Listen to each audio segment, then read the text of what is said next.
In the days since Osama bin Laden's death, lots of attention has been focused on what exactly it means for the world's safety, for the war on terrorism, for the U.S. military in the Middle East.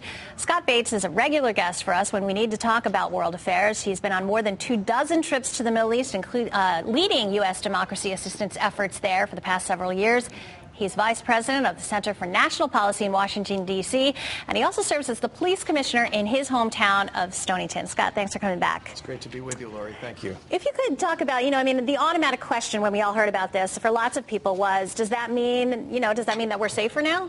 In the short term, yes, and I think if we keep the pressure up on the al-Qaeda network, then we're going to be in good shape. But it's important to remember a couple things.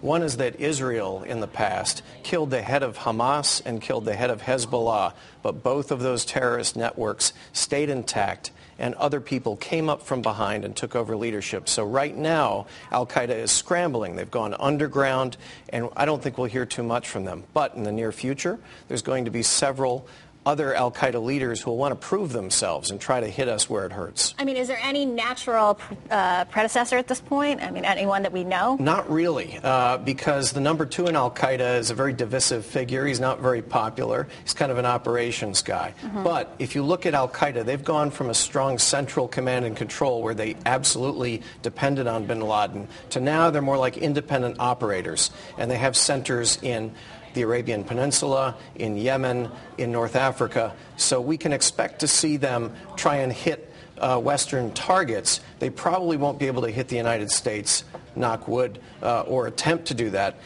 for some time to come. Because they haven't organized? They really can't. We've put the pressure on our troops in Afghanistan, the special forces who are operating all over North Africa and the Arabian Peninsula. Mm-hmm. The Predator drone strikes.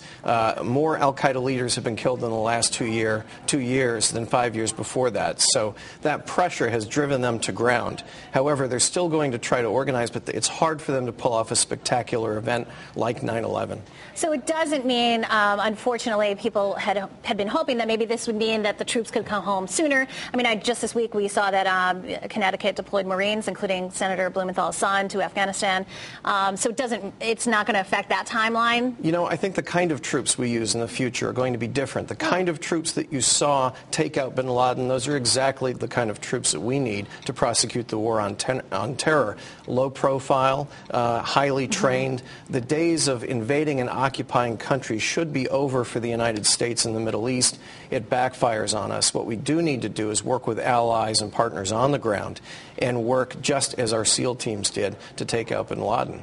So there have been, we were talking about this before the show, there have been some rumors or speculation that Osama bin Laden might have been there for 6 years, possibly. I guess it's hard to put an exact time on that, but would that be shocking to you if he had been? It wouldn't be shocking. I have to say that Pakistan is close to being a failed state, that elements of their security services helped create some of the very terrorists that we're fighting today, and they still acquiesce in that terror network crossing the border into Afghanistan. So American troops now are fighting and dying against guys that are given shelter in Pakistan. We need to have a hard talk with the leaders in Pakistan. Well, what do you make of their denials about helping him or knowing? I think the civilian authorities are probably being honest when they say they don't know, but we have to burrow down into the security services. Some of those people do know what's going on, and they need to be brought to justice.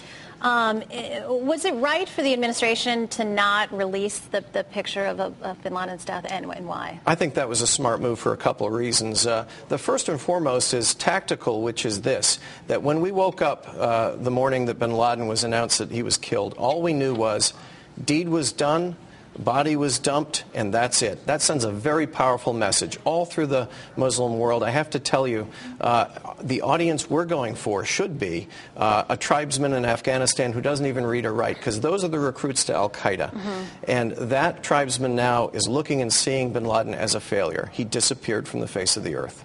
So is it also that showing it would be almost as if we were felt as if we had to justify it or prove it? Sure. Some people say we shouldn't show it because of incitement. Well, we've already incited those that like bin Laden by killing him, so I don't think that's the argument. The other one is the conspiracy theorists, even if they saw a photo, would still say, oh, no, that doesn't look like him, and it certainly wouldn't after he had a bullet in his head. I was in New York City on Monday, the day after we heard about it, and in my reporting, I said, you know, it wasn't really exactly celebratory. I mean, that wasn't really the right word because there was far more tears there than a celebration. Lori, the first thing that I heard, I didn't believe it when I heard it. Then I was elated, and then I thought of Frank and Mary Fetchett, two friends of mine in Connecticut who lost their son on 9/11, and 151 other Connecticut families did too, and that's when the tears came, and I know that's how most Americans felt that day. So what should, you know, the average viewer now and the average, what should they be watching in the world in terms of how to see how this plays out? I think that we have to always be aware that al-Qaeda is still at war with the United States. However, they're on the run.